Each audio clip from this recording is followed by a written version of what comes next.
Diante do olho da petrificação, o homem de sobretudo congelou e uma camada cinza de pedra se formou na superfície de seu corpo. Todo o seu ser se transformou em uma estátua gigante e partículas de poeira caíram interminavelmente dele.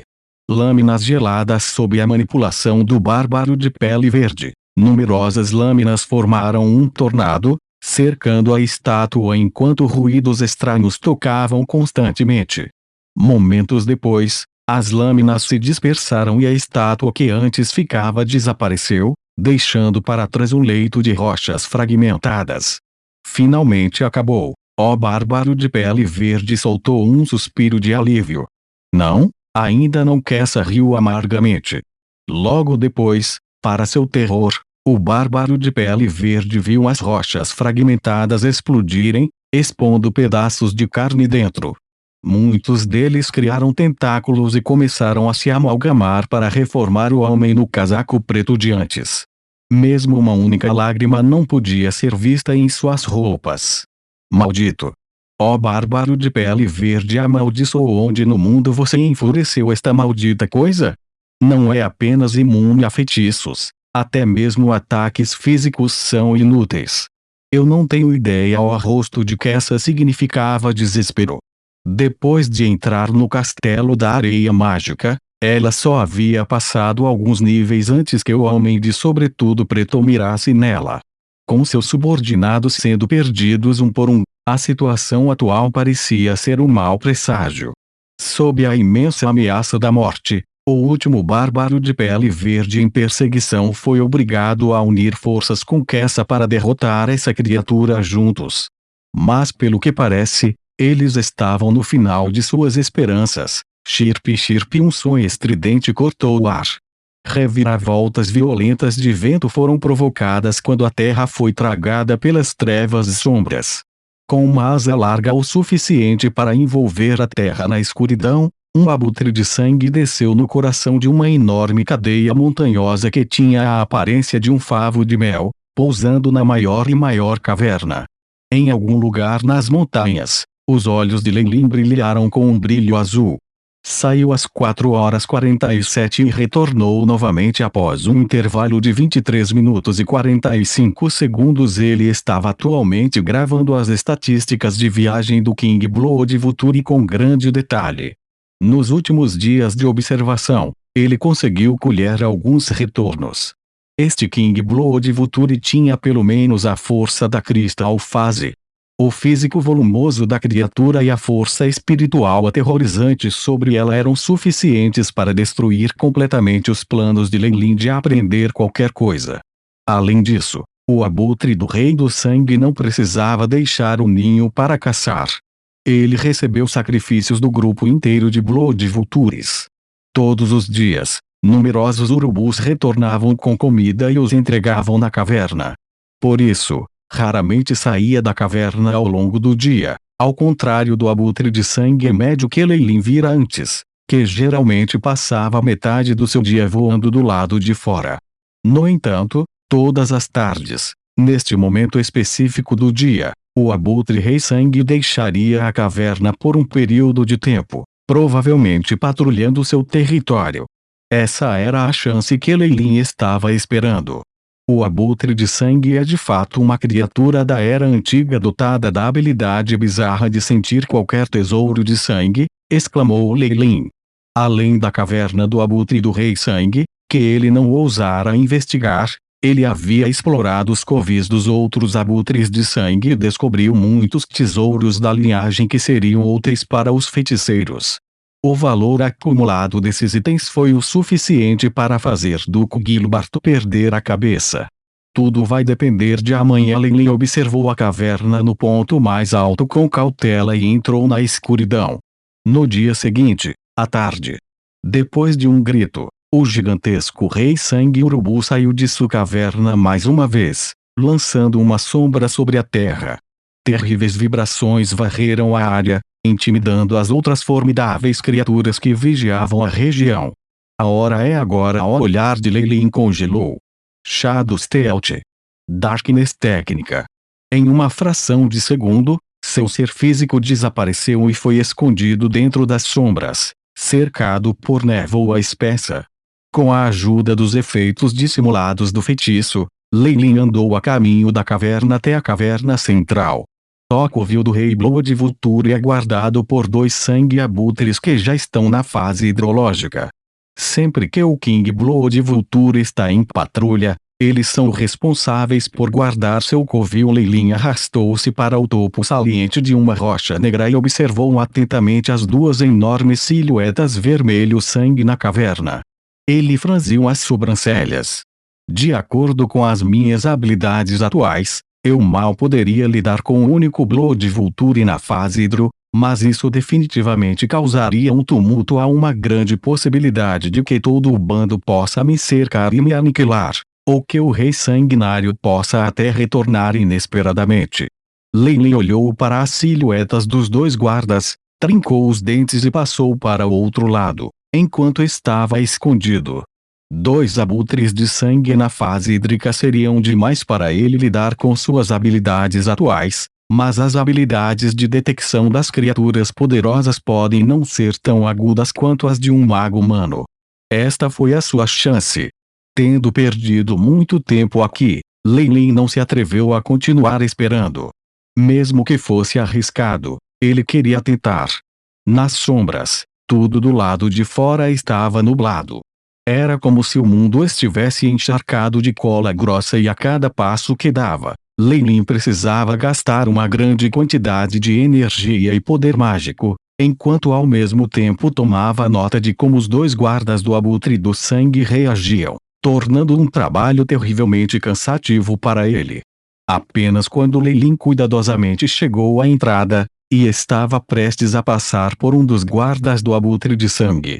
Chirp chirp, o guarda parecia ter descoberto alguma coisa e ficou alerta, olhando ao redor com a vigilância. Mesmo para uma criatura poderosa, uma vez que tenha ultrapassado a 3ª posição, não importa o quão estúpido fosse originalmente, ela evoluiria para ter a inteligência de um humano. Lei Lin exclamou. Ele imediatamente ordenou em sua cabeça: Ayahuasca. Comece o plano B, BIP. Comando recebido. Começando o plano B, Oship respondeu fielmente. Na metade da marca da montanha, um modelo em miniatura de uma formação mágica explodiu de repente, revelando um empregado de sombra dentro. O servo sombras uniu para dentro de uma caverna que era guardada por um urubu sangue adolescente e pegou alguns pedaços de cristais antes de escapar rapidamente. Chirp chirp, os abutres do sangue ficaram furiosos, e várias figuras vermelhas de sangue voaram também, circulando no céu. Antes que o servo sombra pudesse fugir do perímetro da enorme montanha, foi despedaçado pelo poder explosivo dos abutres de sangue. Embora os 2 guardas do abutre de sangue não tenham tomado providências, sua atenção foi obviamente retirada pela cena lá. Aproveitando a oportunidade, Lei Lin imediatamente tirou uma coroa negra. Esta coroa era muito pequena e requintada, e o desenho não era muito extravagante, como se fosse feito especialmente para mulheres. Dark Elven Crown, este foi o troféu de guerra de Lei Lin. Depois de derrotar completamente os elfos negros, os que se submeteram a ele ofereceram a coroa junto com suas poderosas técnicas de meditação. Esta coroa também foi o primeiro equipamento mágico que Lei Lin obteve, e estava em um nível mais alto que sua espada meteoro. A Dark Elven Crown era uma arma lendária sagrada, que possuía a forte capacidade de mascarar auras. A então rainha dos elfos negros, Ania, usou-a para entrar no núcleo central da zona crepuscular em um único movimento. Se não fosse pela interferência secreta de Lei Lin, ela poderia ter saído vitoriosa sobre os humanos e unificado a totalidade da Twilight Zone. Como uma peça de equipamento mágico, a Dark Elven Crown tinha, sem dúvida, uma função oculta, mas, como havia sido usada uma vez recentemente, levou décadas para estar disponível para uso novamente. Depois de se apossar deste equipamento mágico, Lei Lin esteve constantemente a analisá-lo usando o iChip, e tinha aprendido muitas técnicas úteis e feitiços. O que o fez especialmente interessado foi que o Airship poderia estimular vigorosamente uma parte das funções da Dark Elven Crown quando carregada com uma certa quantidade de cristais mágicos. Embora possuísse apenas uma parte de seus poderes, a Dark Elven Crown ainda era um equipamento mágico. Seu efeito foi limitado apenas ao próprio Leilin. O mais assustador era que isso poderia até mesmo escapar da percepção de um mago da Estrela da Manhã. Isso foi desnecessário dizer para os dois guardas do Blood Sultan, com o servo da sombra do lado de fora prendendo a atenção deles. Junto com a proteção da coroa dos Elfos Negros, Leilin se infiltrou com sucesso no covil do Abutre do Rei Sangue. Embora a iluminação na caverna fosse ruim, ela não representava bem para Leilin. O chão estava coberto de manchas de sangue vermelho escuro e os restos de outras criaturas que tinham vários graus de decomposição, provavelmente a comida que o Abutre Rei de Sangue havia consumido recentemente. A caverna inteira parecia estranha a Leilin, como se estivesse sendo observado de perto por alguma coisa. Leilin estendeu a mão e sentiu a parede negra e cravejada de grãos de metal. Quando a mão dele entrou em contato com a parede negra, incontáveis tentáculos se estenderam de cima, mas logo queimaram suas chamas negras. Pelo que parece, este grupo de Blood Vultures vive aqui há muito tempo. Até as montanhas foram afetadas pela radiação e ganharam vida, exclamou Leilin. Tais materiais que receberam vida eram muito preciosos. Eles não apenas poderiam ser adicionados a magias de autodefesa, mas também conferir a capacidade de curar a si mesmos. A arquitetura que foi construída principalmente com esses materiais geralmente poderia durar mais de 1000 anos sem entrar em colapso. Se tais materiais pudessem ser adicionados à Torre Magos de Leilin, seu grau de estabilidade subiria definitivamente um grau. É uma pena que os planos para explorar esta área sejam certamente irrealistas. Leilin continuou andando, cada vez mais fundo, até chegar ao fim da caverna, onde colocou um gigantesco ninho de urubu. Pelo de animal de ouro e o próprio metal foram dispostos para formar um tapete resistente, sobre o qual houve uma depressão de anos de uso. No entanto, não havia uma única coisa no tatame. Leilin ficou chocada, mas seguiu com uma risada amarga. Os itens da linhagem só são eficazes para os filhotes dos abutres do sangue. Parece que o King Blood Vulture não colocou nenhum ovo, então naturalmente não haveria necessidade de coletar esses itens. Eu tenho que evacuar o mais rápido possível e revirar todos os outros covis do Blood Vulture. Antes disso Leilin estava determinado. Ele tomou uma decisão imediata no local. Se não houvesse novas descobertas, ele escolheria sair imediatamente, e dificilmente faria um trabalho desleixado. Quem teria pensado que eu encontraria um camarada aqui? Uma exclamação soou à distância, fazendo com que Leilin congelasse em seus passos. Ele se virou e olhou firme para um canto. Lá, uma figura ilusória apareceu lentamente. Uma alma. Não. Um ser ainda mais poderoso. Leilin observou a figura que aparecera de repente, como se estivesse prestes a enfrentar um inimigo.